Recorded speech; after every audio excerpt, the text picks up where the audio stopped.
Like and subscribe and click the bell icon to get new video updates.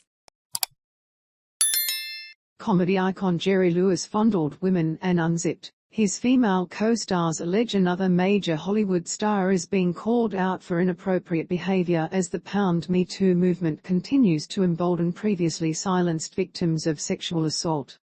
Only this time, the actor in question is dead.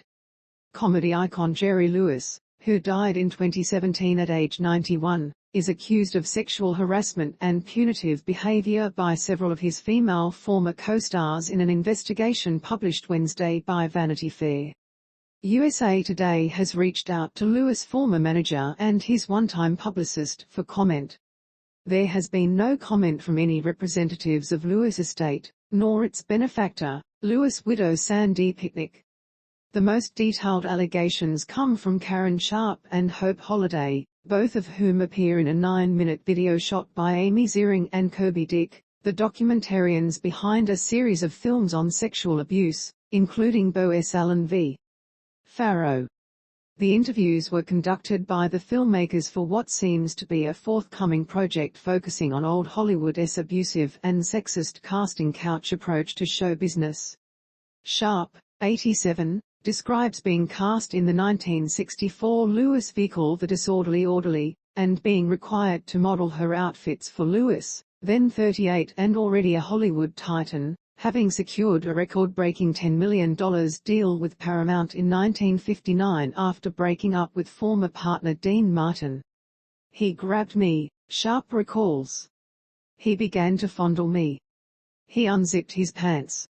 Quite frankly, I was dumbstruck." Sharpe rebuffed Lewis and offered to quit the movie. Lewis said she could not, given that she had already signed a contract.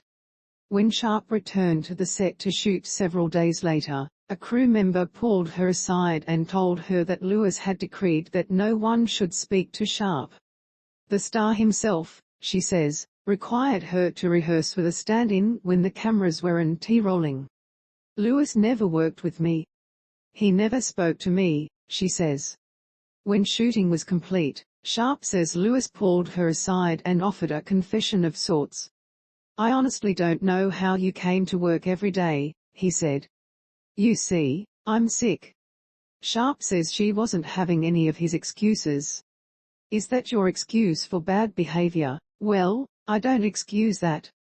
Then she added, "You ever think about playing a real sob? Because you're really good at that."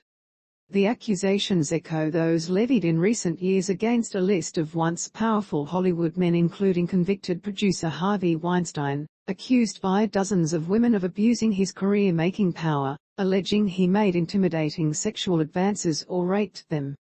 Actor Kevin Spacey, accused of forcing young male actors to have sex. Matt Lauer, accused of inappropriate sexual behavior at work, including locking a woman in his office in order to assault her. And singer R. Kelly, who faces decades in prison after being convicted in 2021 on 9 counts of sex trafficking and racketeering. Holiday, a comedic character actress who had made a splash in Billy Wilder's The Apartment featuring Jack Lemmon, had a more disturbing encounter with Lewis, who she met when she was 13 as a friend of her theater executive father. In 1961, Lewis offered Holiday a part in The Ladies' Man, and on the first day she appeared on the set, she says he summoned her to his office and locked the door. "He starts to talk dirty to me, and as he's talking, the pants open, and the ugly thing came out and he starts to masturbate," Holiday says in the short film, a scene reminiscent of what several women alleged in 2017 as their experience with comedian Louis C.K. A shocked and rattled Holiday was too afraid to report Lewis to the Screen Actors Guild. "He was very big at Paramount. I was under contract to him and to Paramount, and I didn't want to shake the tree." In the short film, Holiday appears visibly upset by not only that alleged incident with Lewis, but also another in which she says a famous actor, who she declines to name, raped her in a drunken stupor. The Vanity Fair report includes corroborating stories from a number of other actresses, including former Bond girl Jill St. John, who appeared in Lewis' 1963 movie, Who's Minding the Store, as his racy love interest. In a statement given to the magazine, St. John said that while she considered Louis a comedy genius, she cautioned that it is important not to confuse the artist with the man. Making the film was an extremely unhappy and disappointing experience. She would not going into detail, given Louis is no longer on this planet, and cannot rebut, so I prefer to say that a good time was not had by all. Actress and singer Anna Maria Alberghetti recalls Louis aggressively pursuing her during the filming of 1960 Inches SanDee Pitnick. But her stardom enabled her to find him off.